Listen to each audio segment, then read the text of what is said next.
Today I'm going to show you my version of butter cake, which is moist and soft.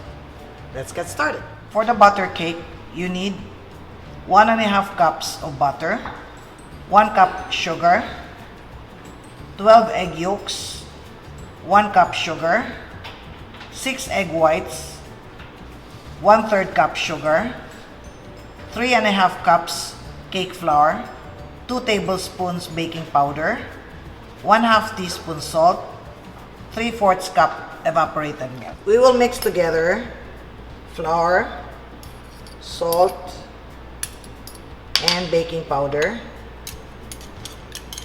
And then we set this aside. Make sure you sift your flour before you measure. If you'll notice, we have 3 sugar here, butter with 1 cup sugar, egg yolks with 1 cup sugar, egg whites with 1/2 cup sugar. Okay, this process that I'm going to show you in making butter cake is not like the usual way you make your butter cake.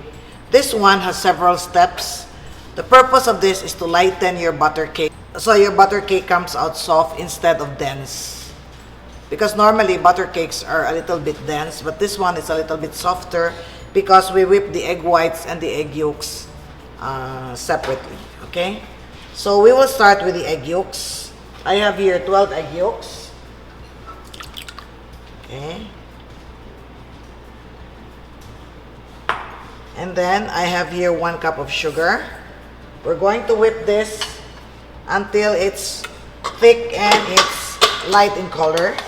About maybe 4 to 5 minutes.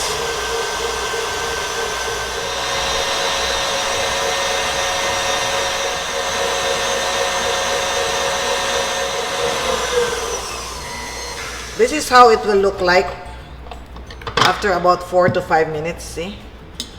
It's light in color and it's thick now. So we set this aside. Okay, if you only have 1 bowl for your mixer, you just transfer this to another container. Then over here, we will cream the butter.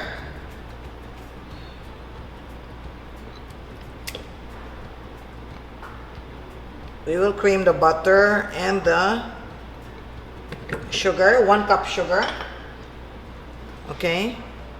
You cream this for about 8 minutes at medium speed.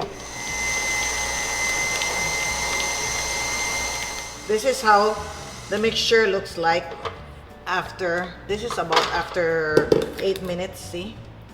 It's light and fluffy now. And then we're going to add in, remember the egg yolks that we whipped? Okay, we're going to add it now.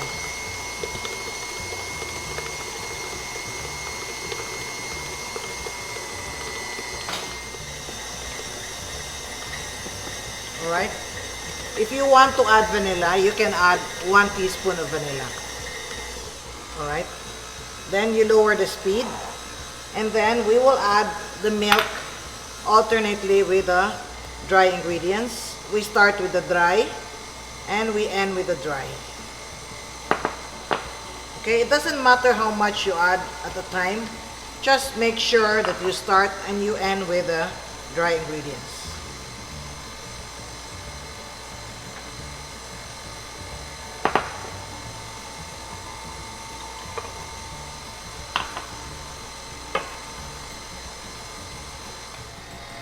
Once you don't see the flour anymore in the center, you can take it out. It's alright if you see flour on the sides. And then we will set this aside while we make a meringue of the egg whites.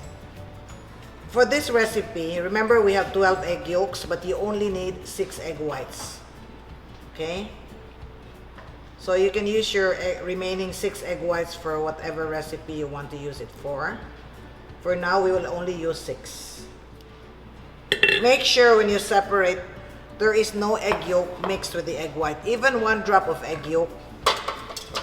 If it so happens that there's a drop of egg yolk, you have to get it out. Otherwise, your egg whites will not whip. See, it's starting to froth now, so I'm going to add sugar. And then, we will whip it only at number 8. Okay? You whip the egg whites only until what we call medium stiff, not very, very stiff, okay? When you lift it, it's going to curl a little bit at the tip, okay? Let me check, okay? This is not ready yet, but I just want to show you, okay? See, this one is too soft, okay? See? You'll notice this is too soft. So let's whip it maybe a minute more.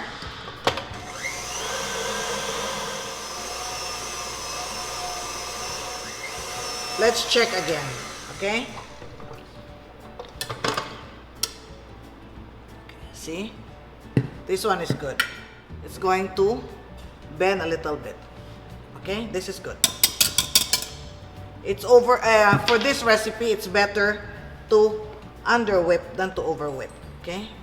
So we will start with with 1/3 of the mixture first. Then we fold it in. Alright, then we add the next 1/3. Okay, and then we fold it in again. And then let's do the remaining 1/3. When I say 1/3, 1/3, it's just an estimate. Doesn't have to be exactly 1/3. Okay, you fold this in until you don't see the egg white anymore.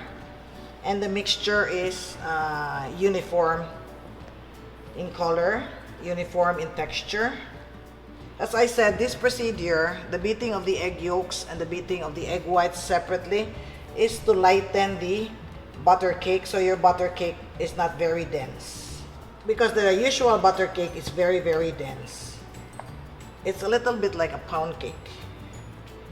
You can use a big baking pan, but today, I'm going to use a 6-inch loaf pan, so, you know, it will bake faster.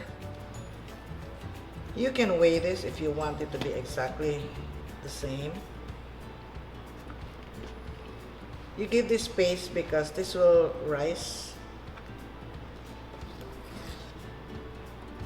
You fill this maybe about, I would say, 2/3.